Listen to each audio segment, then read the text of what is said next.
Hello everybody, welcome back to my channel. My name is Roxanne. If it's your first time here, then welcome. I apologize for the sort of hoodie casualness, but it is cold in New York, so we're just gonna have to deal with it. Also, if you hear some noise in the background, my space heater is on.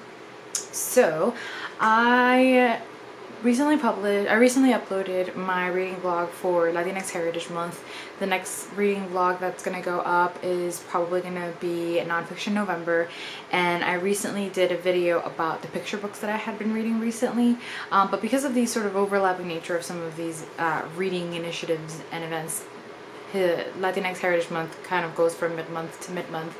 I have some books that I've read in between that I haven't really had a chance to talk about, so I wanted to go ahead and do that today. So the first that I want to talk about is Things Fall Apart by Chinua Achebe, and this is the first in a trilogy, I believe. I don't know if I'll continue on with it, but I did really appreciate this book. It is about the way in which colonialism and the sort of Christian missionary culture and initiatives affect this particular community, this Igbo peoples in Nigeria. And I didn't think that the writing was like overly beautiful or anything like that. This is a book that I think I got more out of it, just the content itself, and the characters and the culture and the history that's present.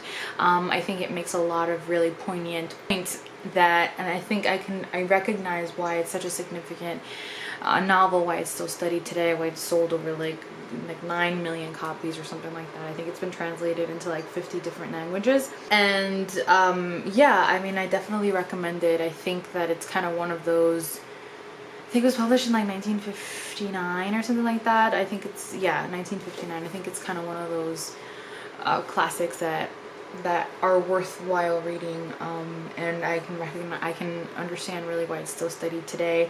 I think it's gonna make you really, really angry, but it's the realities of these peoples and many peoples around the world that we all need to be aware of and cognizant of, and recognize that a lot of the sort of evils that were that infiltrated these communities is still very present, and that's, they need a lot of attention and work to undo still. I also read Ninth House by Bardugo, and this is a sort of new adult urban fantasy type of semi-campus novel. We have Alex, our main character, Alex Stern, or Galaxy is her actual name, who can see ghosts, and so because of this ability, she is asked to join this group. So she's asked to join this group in Yale of sort of magical protectors and beings who, the sort of idea is that these groups or houses in Yale sort of have created these so many people, politicians, celebrities, and they are like controllers of power and history and all of this stuff, and she's kind of one of the individuals who's brought in to keep order between all of the houses and powers that be. And so the story kind of goes on from there. Her mentor has disappeared through this mysterious occurrence that happened, and so she's kind of left alone to deal with her responsibilities. As she's doing that, she begins to notice that things begin to go a little bit awry, and she's trying really hard to kind of forget about it and just continue on with her days as normal, but they continue, those things that she notices continue to eat at her, and so she gets involved. There's a girl that dies, so there's like multiple mysteries that are going on. Where is her mentor? Who is this girl that died? Why is she noticing all of these weird new occurrences? And so it's a lot of mysteries kind of interweaving together. It took me a little bit to get into this story. I'd say maybe like 85 pages or so. I was having a good time, but I really wasn't invested until about that point. And then I was.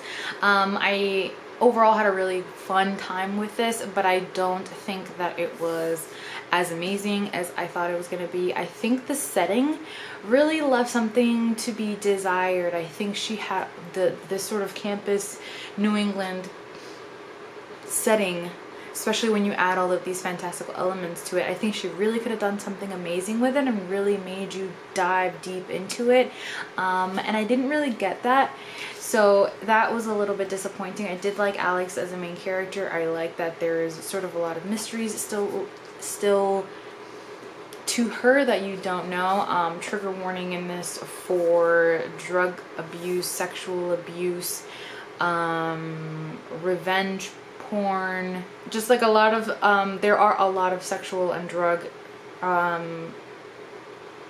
centered traumas that occur in this book, so do keep that in mind if you do plan to read it. Overall, I had a good time and I might continue on with the series, but it wasn't as amazing as I thought it was going to be. I went back to my little old comfort reads, cozy murder mysteries. I haven't read one of these in a little while, and this one is The Lies That Bind, a bibliophile mystery by Carlisle. I think this is the maybe third or fourth in the series, and you know, the same thing that I always say about these books is that they are kind of palate cleansers for me. They're cozy, fast reads that I just gravitate toward when I'm looking for just something light and fast. They are very formulaic. They are written with a particular audience in mind, sort of like maybe like 40s and above white women typically, but I enjoy them, and I kind of go into them having with my expectations tempered to meet what it is going to deliver, not anything more really. But I am trying to make an effort to find more diverse cozy murder mysteries. I started reading the Vivian Chan ones earlier this year and really enjoyed them, and I'll continue to look for some. I think there's a new series started by a Latinx author that I'm really excited to get into, so once I read that I will share it with you all. I also read The Glass Hotel by Emily St. John Mandel. She's the author of Station 11, which you may or may not have heard about. Station 11 is one of my favorite books ever, and I like to read Emily St. John Mandel because I enjoy her writing style. I think her writing style is absolutely beautiful. I think her stories are not for everyone. They are very much, you sort of wade into them rather than deep dive, and the writing really reflects that sort of slow motion into the story. This is about this Ponzi scheme and how it connects all of these people in this small town in Vancouver, and how all of these characters are connected. So it's similar to Station 11 in that the characters that you meet as you read the story all connect to each other somehow. But this is a story about guilt and what it does to people. There are some very, very faint fantastical elements throughout, with regards to like death and guilt and being able to communicate with people who have passed in your life, and whether like are you actually seeing them or not, that's never really answered. There are a few mysteries interwoven throughout the story. Some are answered, some aren't. The story just kind of is what it is, and she's just asking you to go alongside her in it. There is nothing exciting about it. It's really a story about the characters they're writing, and that this concept of guilt and what it can do to people, and finding your own way in life and why we are here, and sort of answering that for yourself. And I loved the writing, and I think I could have done with less of some of the characters and more of the others, but overall I couldn't put it down because I love her writing.